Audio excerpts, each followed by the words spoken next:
Welcome back to Close Mode. I'm here with Brian Dietmeyer, and we're about to be jumping into what we call strategic negotiation.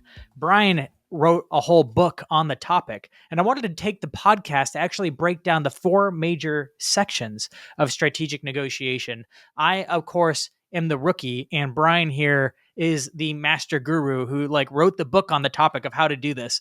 So, Brian, I'm so looking forward to just picking your brains on this. Even from the last series we did, I think a friend called me and was talking about selling their business. And I was using just our last conversations, thinking through well, how much do you know about the buyer? What are their criteria? Do you know what their options are? Did you rank stack their options against the criteria that they're looking for? I'm starting to walk through the negotiation. So you're already retraining my brain on how to think and put the negotiation on the front of the conversation. So I can't wait to break down strategic negotiation, your 4-step process. And we're going to be covering the first process in this episode. So in the process, you kind of lay out the first step is estimating or getting an idea of what they're looking for. Can you tell, kind of give me a summary of what it means to estimate at the beginning so you're ready down the line? Yeah. And as a guru, by the way, I feel like I should be wearing something guru-like. I will try for our next podcast. But I think the important thing to start with is estimating, planning is part of the negotiation. People think of negotiation as the tactical piece, right? Where words are flying back and forth. But we need to think of estimating and planning as an integral part of the process, right? It's great strategies, drive great tactics things. So when we think about estimating, we like to, there are only a couple moving parts for negotiation, which you and I have talked about before, right? We already know that the buyer is going to reference his or her alternative, and then they're going to put pressure on us to give stuff away. So when we estimate, we need to think about what is their most likely alternative, and more importantly, how do we stack up against that? And then we also need to think about, in addition to price, what are all the other commercial terms we need to agree upon, right? So we need to know what their alternative is, kind of how we rack and stack, what we know, what we don't know. And the same thing with a commercial terms plan. We already know pressure is going to come. Where's the pressure going to come from? And what are all the terms that are going to be involved in this deal, not just the one or two that they want to talk about. So when you're talking about estimating, you're not even just talking about estimating how much their budget is for the thing. You're talking about estimating a whole category, multiple categories of items so that you are armed with the right information. Is that right? There's two things. If we think about the most common tactic is same thing, cheaper, right? So they're talking about their alternative. They're talking about commercial terms. So those are the two things. That's where 97% of the dialogue is going to be. So we don't want to overcomplicate this. It's just a question of saying, okay, we know they're going to refer to some alternative. It's going to be your competitor. Yeah. It's going to be build it myself. It's going to be do nothing. And then we need to look at, when they're comparing us to that competitor, what should they be using and how do we align? And there's a lot we're not going to know at this stage, but this is our first draft through of thinking through. I think people often ask, well, what if they have 3 competitors? Choose the most likely one. And then think of this in terms of the customer is making a decision. It's very helpful for me to frame this part away from negotiation into decision making. So customers comparing you and do it themselves side by side. Who should be involved in that decision? What is the criteria they should be using?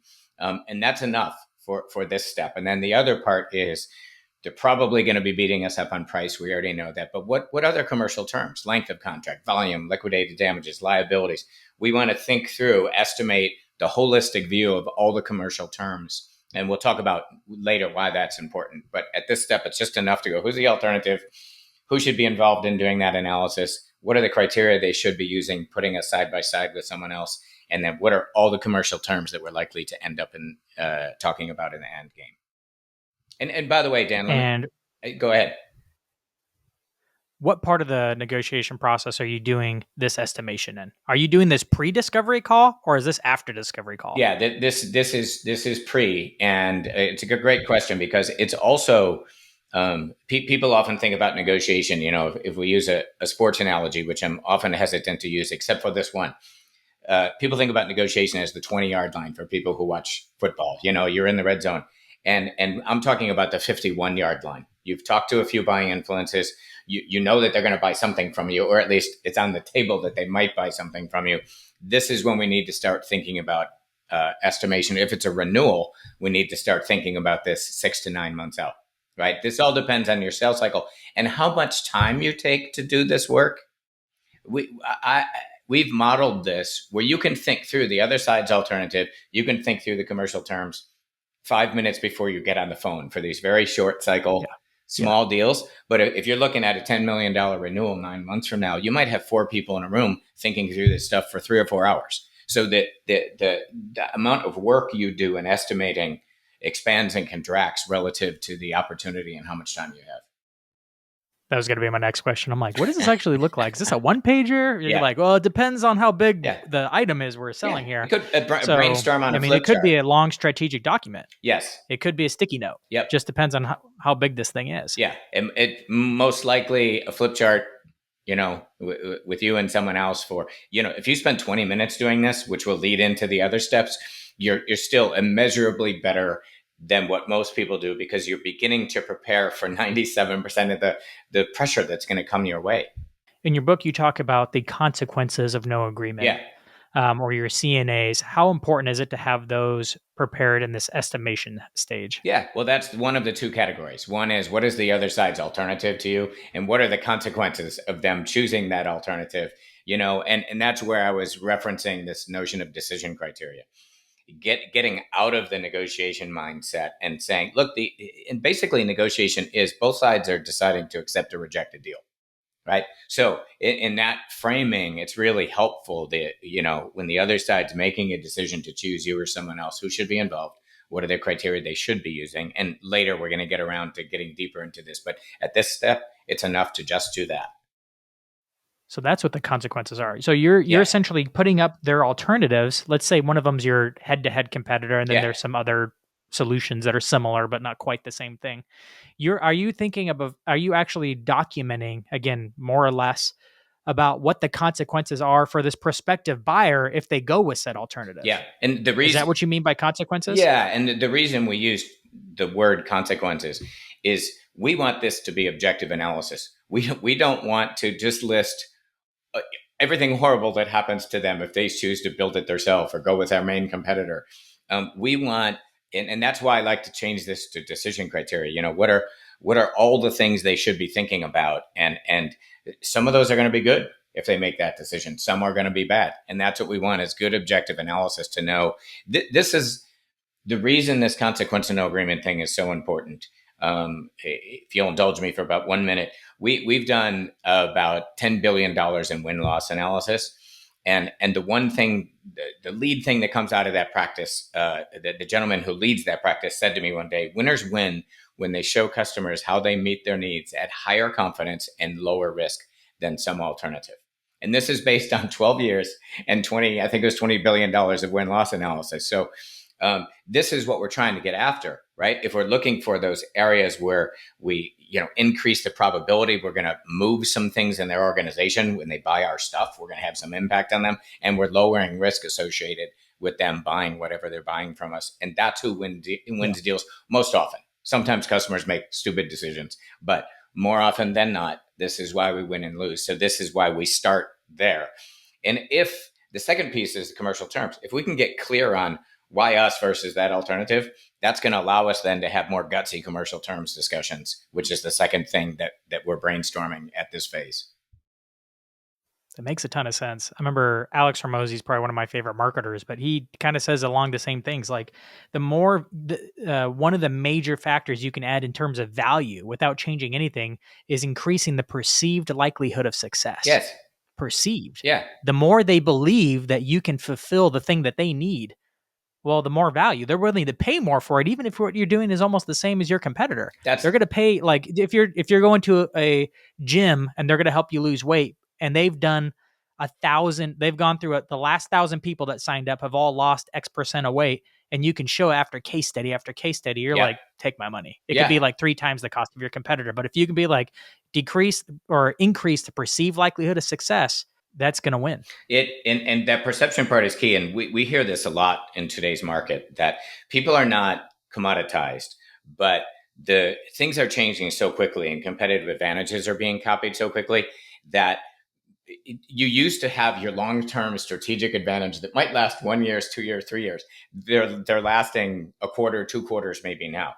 So we've got to keep this analysis fresh. And you're exactly right. Even if we don't have massive differentiators, but we can start understanding their decision process better and linking what we do to what they're trying to get done.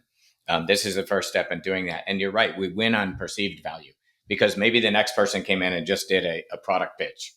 And we're coming in and making alignment between your organization is making a decision on this technology, right? Let's be able to line up with that. But we're kind of getting ahead of ourselves at this point. It's just saying, what is that alternative? What is the criteria they should be? If they're making a really good buy, what's the criteria they should be using to compare us? And then what are all the commercial terms that we're likely to have to agree on in the end game? That's all we want to do here. Yep. So pre-discovery call based on what you know about them and can find out from them from just maybe even a little bit of public information, just browsing their website and thinking about who their customers are and what they're doing if they're B2B, right? Like just get an idea of like who else are they likely to go to that are companies like this? Who else have we sold to before? And what other competitors have we gone up against in this particular vertical? Yeah. If you have multiple verticals. And most people know, and then writing them down. Yeah. Yeah. I mean, most people know this, Dan. If you're on the 50-yard line, right, which is where you should start thinking about negotiation, you already have a sense of who the most likely alternatives are or who the alternatives are and which one is most likely. And so we do that one first, right? So we already know that. And then I like the point you were just making because embedded in your organization, the seller's organization, you could and should be educating your customers on how to buy what it is you're selling. Customers are buying all kinds of, they're like veterinarians, right? They have all these different animals coming in that they're buying where we're like neurosurgeons. We know we do one thing and we're neurosurgeon spine specialists. And we already know that who should be involved and what criteria they should be using when they're comparing us side by side. And buyers are kind of woefully inadequate of doing this. So there's an opportunity for us to add value. And this is why I changed the frame to decision making, because later on we talk about getting this data in front of the customer. We're using that language about when you're making a decision, are these the people that are involved? Are these the criteria that you should be using? So it's a nice way to actually add some value during that process to help guide their decision to a more holistic one and bias toward you, of course. Yep. That's the game. So this has been the estimation stage in the strategic negotiation process. Stay tuned for the next episode when we jump into signaling and validation based on what we've collected in this stage. Thanks, Dan.